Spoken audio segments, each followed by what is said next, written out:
Well, welcome everybody. Thank you for being here, and so sorry about last week. Got a little tied up with all of the activities, but you came back, so thank you. And again, my hope is that this could be a little bit more like a mentoring versus a lecturing, and there's always so much that I have to share. I did give you this prayer ministry. We won't go deep into that today, but just some other things. One, I wanted to begin by talking about leading people in unity. Just especially, I'm going to be preaching on it Sunday, so pray for me about just reconciling, people are sensitive in these seasons in election, and I wanted to just start by sharing one of the most important and valuable and in difficult parts of pastoring is Ephesians 4:3. Maintain the unity of the Spirit in a bond of peace.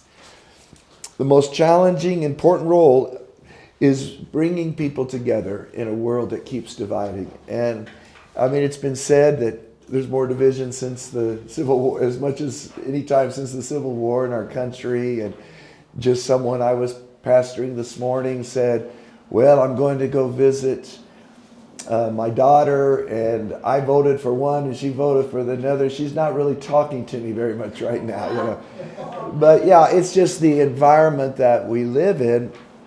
And all of that comes into the church. What I just wanted to observe is that more important than the talent of the church is the unity of a church. When you begin to lead a group of people, I'm telling you, you might already know this, but your greatest challenge won't be, do I have enough talent to do this? Am I smart enough? Is there enough money? Or your greatest challenge will, can I keep everybody in agreement? Can we flow together? So, I like to describe fellowship as fellows on a ship rowing the same way. So the biggest question I have is not, can this boat make it to the finish line, but can I keep somebody from tipping over the boat? It is because if you know anything, the challenge is that there's always going to be the pressure from within. The church has rarely been destroyed from without. There's rarely been a government that crushed the church from without, but the church is usually destroyed from within. If we can't get along, we won't go along. If we can't grow up, we're going to blow up. And so, what we end up doing, what's so interesting about pastoring, and if someone were literally to ask me in 47 years, okay, what's the biggest challenge? Funerals, weddings, preaching. I said, no, it's just the discontented people, the difficult conversation. And just in a ministry that's helping pastors, they found out, the average pastor stays for 10 years in the ministry. But the other interesting fact was most pastors quit their church. If you get to the bottom line, they quit because of 3 people. And I don't know who those 3 people are, but I've met them every time I've been involved. Now, maybe you're leading something else, but you know what I'm talking about. And if you let things get under your skin, you don't quit because God's telling you to quit. You quit because I just can't take it, or I just can't deal with it. I can't handle this. So it's no surprise that the enemy is going to attack us in this area. It's going to be most likely, as you begin to get ministry, it's going to be a criticism you deal with, a division someone creates, a gossip someone spreads, a feeling that you'll never get this to work out, so you might as well just quit. But can we all agree? Don't quit. All right. So just in case, whatever you're leading, and whether it's a life group or something else, remember what I said. you're going to want to feel like quitting when division comes. But hang in there. What I have found is that very few church members grew up learning to do reconciliation well. And as I've been in pastoring over the years, I found out that the people I pastor have become less and less parented over the generations. And many of them can be very successful, but when it comes to something as simple as making up or giving an apology or working through an issue, the tools so very often aren't there at all. And so it becomes a reparenting ministry as you help people deal with those hurts that come in that way. And as a result of it, it is shocking how many people come and go. And I would just never forget a mentor, John Wimber, said, the truth is you'll only really know if you're their pastor after you offend them the first time. Because boy, will they tell you, you're my pastor, you're my pastor. I say, well, we'll see, okay, yeah. Thank you. But one day I'll know. And can we get through that one? Can we get through, ouch? I got some interesting experiences from preaching one sermon on voting. I had people leave the church. And just some of the conversations are so amazing because you don't know the hurts in people's lives and what triggers people. And it doesn't take very much. As a result, I have found many pastors burned out. And one pastor said, I love being a pastor, I just can't stand some of the people. Well, that was kind of an honest comment. But if you want to survive, you got to do reconciliation well. You've got to do helping people through their emotional hurt and pain very, very well. So how do you do that? And these are just some thoughts. And I'd love for you guys to think of, whether it's in your family or wherever, what have you learned about maintaining unity, keeping people on board? Number one, we have to keep the vision of unity continually before the church. And that's why I'm going to preach again on it tomorrow or Sunday. And we just say things over and over. But it's hard for people to grasp. And it's the idea that, they will know we are Christians. What's the sign? By your biblical knowledge, by your skills at evangelism, by how many things you can quote. No, the measure of your maturity is only one thing, is your love. And the fact that Jesus continually said, by this all men will know you are my disciples. We could say it as simple as this: how do you work out your issues? That's how they're going to know. And if we can't do that, we're not going to be very convincing to the world. And so we talk about things. I like to use the phrase from Philippians 2, make my joy complete. Jesus is saying, this is what gives me joy, when my people walk in unity. If we're going to see the harvest, we got to see past the divisions. And I just love the picture. I heard a pastor, he was flying from Scotland where they have all these stone fences, but it was harvest time and the wheat, the crops were growing. And when he flew over all of that, he said, I didn't see any fences, I just saw harvest. And his point was, that's what God sees. He doesn't see your church and my church and that.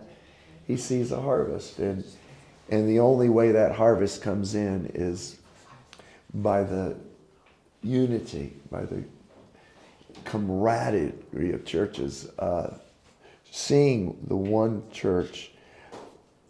Even in, I don't know why I had this memory all the way back, because I'm a basketball fan, when Kobe and Shaq had to play together for the Lakers. They were obviously the best team, but they didn't do well the first year because they couldn't handle sharing the spotlight. But finally they said, hey, if we're going to win a championship, It can't be about Kobe. It can't be about Shaq. We got to just put all that aside. And this is something that a kingdom mindset for a competition mindset. And I just, again, I love to talk about this. But over and over, Philippians says we have to teach people to have this mindset that was in Christ Jesus. And it's not a competitive mindset. It's not what they call a zero-sum mindset. If they win, I lose. And again, when you're a political season, that's the mindset. If they win, I lose. And versus that we are all in this together. And that heard a kind of a cute story. Just someone did this experiment with fifth graders. They played a game where they all had a balloon, and the idea was, to pop all the balloons, and the last balloon popped was the winner, And so, of course, you can imagine the kids popping each other's balloons, and they're knocking each other over to pop each other's balloons, and it's a mess. And then they brought in some developmentally challenged children, and they gave them all balloons. And you know what they did? They all saw this as a contest, and they all agreed to help each one pop their balloon. And at the end, when they had just one balloon left, they all cheered, "We won!" And you say, boy, don't you wish the church could see that way? Don't you wish America could see that? How do we become that person who doesn't see the competitiveness, the divisiveness, but sees the bigger picture over and over? When it comes to dealing with disunity in the church, how do you deal with disunity? One thing I like to say, when conflict arises, one of the things I've learned is it's not about managing issues, it's about managing relationships. Sometimes people say, well, I have this issue, but I learned a long time ago the bigger issue is not ever the issue. In fact, I never know what the real issue was sometimes. But I have found that when dealing with people, don't see issues, see people, and connect with people, and find their heart, and find where they're at. Because you can solve their issues and still lose the people, because it wasn't really the issue. It was, I felt not trustworthy. I felt overlooked. And it's seeing and connecting where the people are. And it's so much faster when someone's mad. I love how it is. I love how even some of our, security deals with the upset person or the person coming in off the streets. Let's sit down. Let's have here's some water. Let's have a donut here. Where are you hurt today? Not, we got to find the person or we can't heal the issue. And so what I found out is people are always asking these kind of questions. Do they care about me? Do they hear me? Do they see me or understand me? Can I trust them? Do they trust me? And I have made many mistakes in this, but I have found that I can sit, if you can sit with someone and they can share their heart and you really can articulate their heart back to them, you can really listen. Many times, whether you solve their problem or not, you solve the problem. Do you know what I'm saying? It's that heart connection, not the issue, that really is so important. So anyhow, I'd love some comment on that. A third thing that I just believe is so important in this realm is creating a culture of honor. We talk about that around here all the time, and it is such a difference maker. It is such a difference maker if you can treat kids like VIPs, if you can say to people that in every way, we see God in you. You're valued. Your worth is higher than you could ever know. If you begin to create that, you can really create a long-lasting unity. I don't in any way mean to brag, but to have a church for 28 years and not have a church split, it's a gift of God. But can I also tell you, that's hard work. Because I can't tell you how many times it could have split. And when we came to Las Cruces was kind of famous for church splits.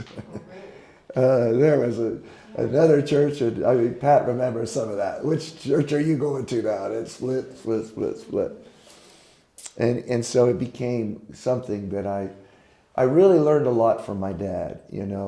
Back in the day in El Paso, there was a lot of gossip and a lot of jealousy towards abundant living. Like a church, the Faith Church, and all of this, and all these churches are divided, and people said all these things. And I remember one of the first things my dad did is become Charles Neiman's friend and spend a lot of time. And they would just have at least once a month, we're going to have coffee together. And just always try to say, you better never talk about somebody that you're not willing to talk to and hear and understand. The moment you do that, you violate God's code. I'm talking about you, but I never talk to you. Well, you just canceled your credibility. Because how do you know what they really mean if you never heard what they really feel? And as a result, it was very significant. I remember many years later, he called me and invited me out and talked to me just to tell me that was the only person in El Paso, the only pastor who ever reached out to him that way.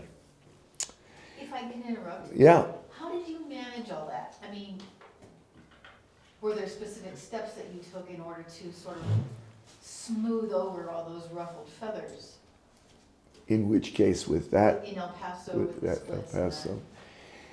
I mean, it just began to be more subtle. And the way he did it is, it's just, you just subtly put into your sermon. You know what I just heard? There were 40 people baptized at Abundant Living last week. Isn't that amazing? You're not saying I agree with their doctrine, because he didn't even agree with all their doctrine.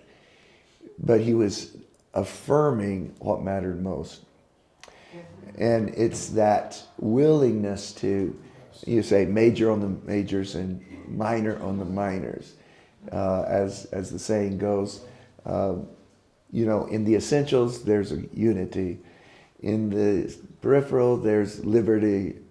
But above all, there's charity. There's that. Yes? I heard a story, it might be a good place to put this in. A convent and the sisters, there was some political, and I don't remember what country or anything, but the sisters, there was some political thing going on, and it was half of the group felt like, we have to protest this. This is not right. We have to do this. And the other sisters were, no, we can't do that and get in the political stuff and everything outside and blah, blah, blah. And so they said, we have to act in unity. So how they acted in unity is they made an agreement. The ones who felt strongly to express the right and wrong issues, they would go outside and demonstrate, and the other ones would stay inside and pray for both sides. That's a win-win. Wow. Yeah. That's a win-win. Yeah. That was really a good That's an excellent example. thing. I also tell people what I'll say in my sermon too, and that is,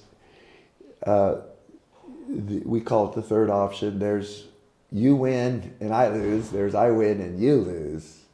There's God wins and everybody wins.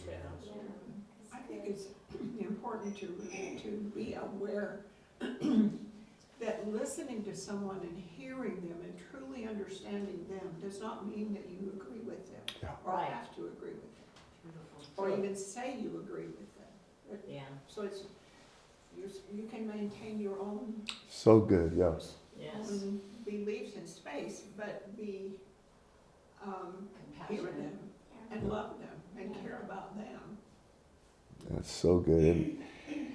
And that becomes harder and harder, in a social media age where everybody has to post their opinion about everything. And so immediately people want to know what your post is. What are you saying about this? Versus it so often doesn't really even matter. What matters is, how can God's kingdom go further in this? How can this be managed in a way that God gets what he wants out of this thing?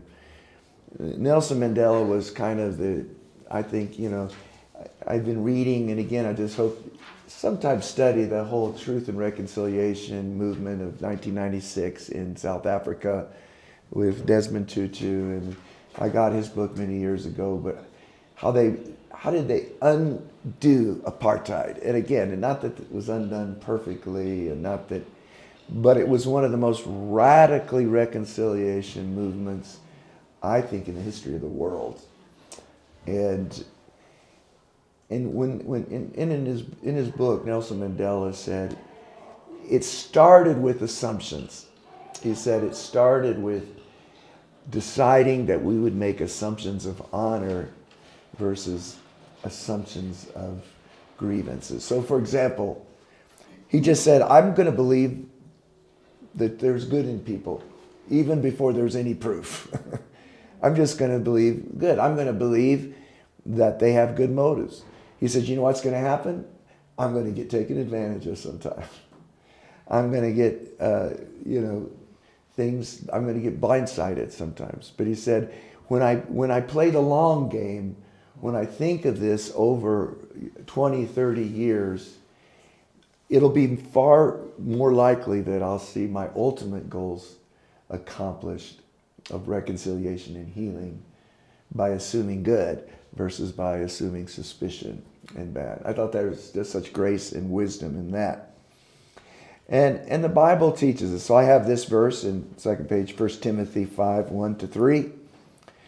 Do not rebuke an older man harshly, but exhort him as if he were your father. Treat younger men as brothers, older women as mothers, and younger women as sisters with absolute purity. Give proper recognition to widows who are in real need. And I just love, because he's giving you a tone. And this is the kind of the unspoken underlying ground of unity is tone.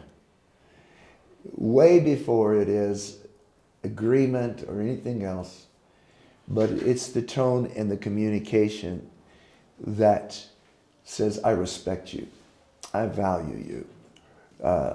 Who you are and what you have to say really matters. That changes the whole equation. And so he talks about this. Again, I almost think he's saying the more ornery they are, the more honor you put out there. Why? Because you want to diffuse. It's a sort of silly story, but when I was in Zambia with the Cones, we were going through a drive-through, and this drunk policeman got on our bus, and he's going to want to just ruffle feathers and throw his weight around and try to fine us a bunch of money, and he's accusing of this and he's screaming at that, and so finally what did is I just came and I said, well, I know that you have such a hard job. Could we give you something here? We brought some Cokes. Would you like a Coke? And then this was so funny because he said, well, okay. And he says, could I bless your Coke before you drink it? And all of a sudden, when I just began to pray and speak over him, his mood completely changed. And he said, he started doing the cross. He started doing all this. And then he got off the bus. He said, you can go on. Well, again, the goal of that was not to argue what was right or wrong, but was to diffuse the anger in that situation. And because until you can have honor, you can't have any agreement in any way. And so even in the slightest thing, that's That's the key. How would you speak to your father in the most respectful way? Could you talk to the old man on the street the same way? Just a beautiful thought. Can you speak to a widow as someone who should be recognized in great honor and value? How do your words come across to a sister or to a brother that's different than someone on the other side? It's never them and us, it's us and us. So I think that's what he's saying here. How do you create a spirit of honor? And a lot of it is, as was already so beautifully mentioned, it is the willingness to listen. It's just that willingness to say, before I tell you what I think, I need to know where you are. They did a study that found out who were the kindest or most tolerant people. They found out an interesting discipline that the people who tend to be the most diplomatic, and that was they actually read the opinions of people who they disagree with on a regular basis. They don't just think about their arguments. They read a book by an atheist. Now, why would you read a book by an atheist? Somehow, by just hearing them and not just running to your own defense, you become more mature in how you would talk to an atheist. I understand your arguments. I don't agree with them, but I see how you got there. And it's amazing the difference just that brings. I don't agree with Black Lives Matter, but I'm not going to get up there and speak to my own crowd and talk about, all those terrible people who've gone woke. I could do that. What have I done? I just canceled the opportunity to evangelize about 30 million people in our country because of my proud opinion. Or I can read what their philosophers say, and then I can understand. Like I said earlier, someone's enemy is usually the person who you've never heard the story of. Because you haven't heard their story, you only respond to their outward reaction rather than understanding their hurt or their background. That's a huge point. Then when it comes to leading unity, and again, we've already talked about this, but I just like the idea of the tightrope of truth and love. If you've ever watched somebody walk on a tightrope, when you're in a tough conversation with people, I just like that mental picture in my mind. Okay, wake up, Dale. You are on a tightrope right now. You could fall either side. You could just kind of become a coward and just kind of, patronize them, say what they want to hear, but there won't be any integrity in that. If you don't really share honesty in your heart, you don't really come together. You just become another voice to ignore in their life. But you could also be a jerk. You could also say you're opinion too fast, too quick, and in a way that doesn't consider what they most need to hear. Just being aware of that balance. I thought of doing it, but I didn't. I wanted to bring a pretend rope today and have all of you walk down it. And say, next time you have one of those conversations, do this. What does that mean? You've got both of these in your mind. I'm going to be honest and authentic with them. There's going to be a point if they're really off, especially if it's a Christian, and they just gave me the most logical reason why they should be sleeping around with their girlfriend. I'm not going to go off, and go to hell thing, but I'm also going to be, hey, I love you enough to really challenge your thinking. Here's the 3 reasons why I can't affirm what you're saying right now. Can I share my heart with you because I really love you? My point is, am I ready to do both sides? The Bible says Jesus was full of grace and truth. I just love that phrase about him in John 1:14. What does it look like to be a person full of grace and full of truth? Nobody said it straighter to the Pharisees than Jesus. Yeah, whitewashed grave. Well, I don't know how you say that in love, but he did. But at the same time, neither do I condemn you. Go and sin no more. So it's always this incredible gift. Ephesians 4:15 says, speaking the truth in love, we grow up. And what I love about that is that there's one thing for relationships to stay the same. We maintained a relationship, but we did not grow a relationship unless that relationship included both elements. If, when we talked about in emotionally healthy relationships, taking the community temperature and all that, what I thought was so fantastic was to be able to talk in our marriage to our kids or whatever relationship it is, and to invite them to say what I hear you saying, and then challenging them to go deeper in their truth. Are you saying right now that the tone that I had offended you, or whatever I can? Why? Because I know this relationship only grows if there's both love and truth. So I want to help them be as authentic with me as I can. And how do I do that? I tell them it's safe to tell me the truth. You can tell me. I'm not going to blow up on you. I'm not going to get freaked out. You're not going to, end up in a sermon next week. You're okay, I like this phrase and I use it a lot. Clear is kind. Being clear is kind. Being wishy-washy or patronizing is phony.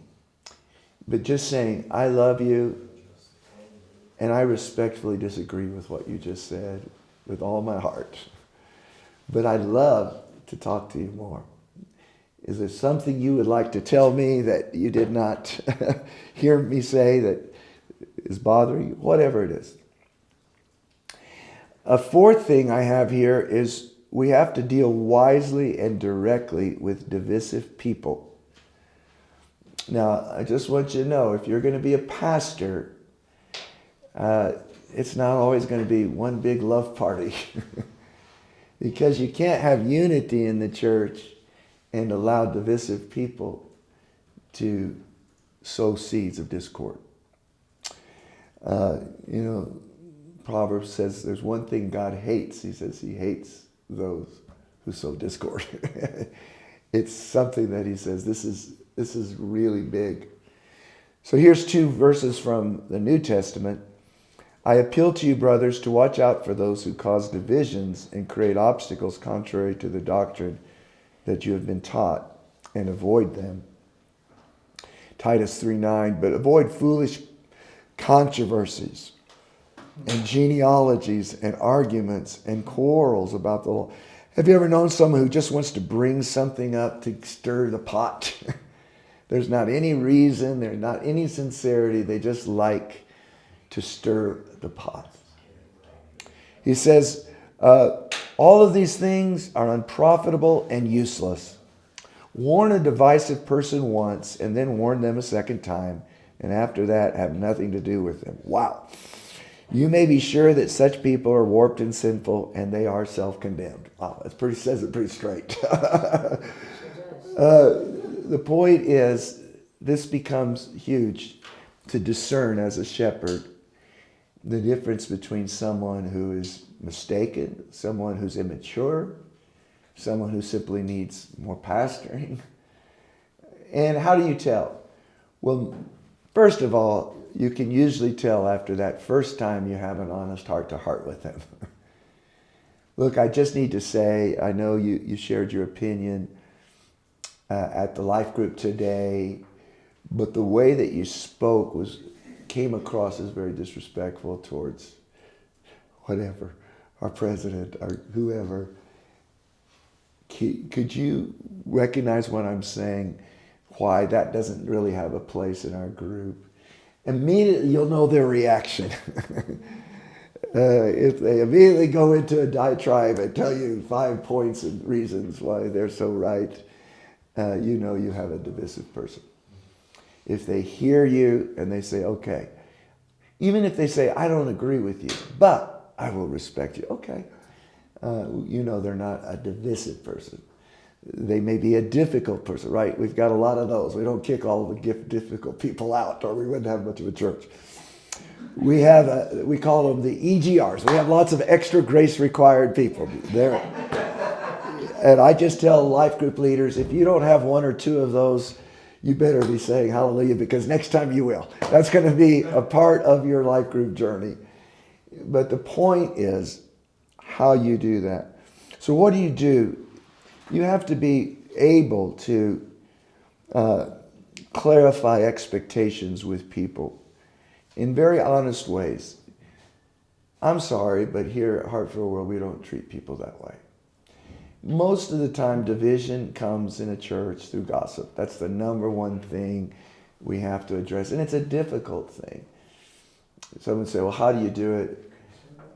I just love to ask questions.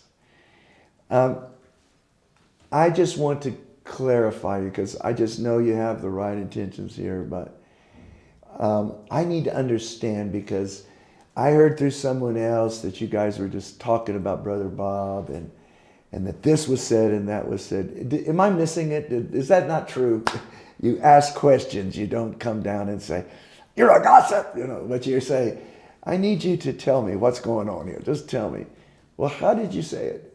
Is that the right way to say it? But you just bring light in the kindest way you can. I just need to bring light to something. I got to find out about this, because I know that you want to honor others. So I start with their best intentions, and I said how that sounds, and then when they repeat it to me, I don't know if that sounds like honor. What do you think? I'm always trying to get them to own it, if I possibly can. I've used this illustration many times. Every one of us has a bucket of water and a bucket of gasoline. Every one of us will come across a fire. And guess what? You will know about fires before me. How many pastors the last one they tell? I don't know why that is.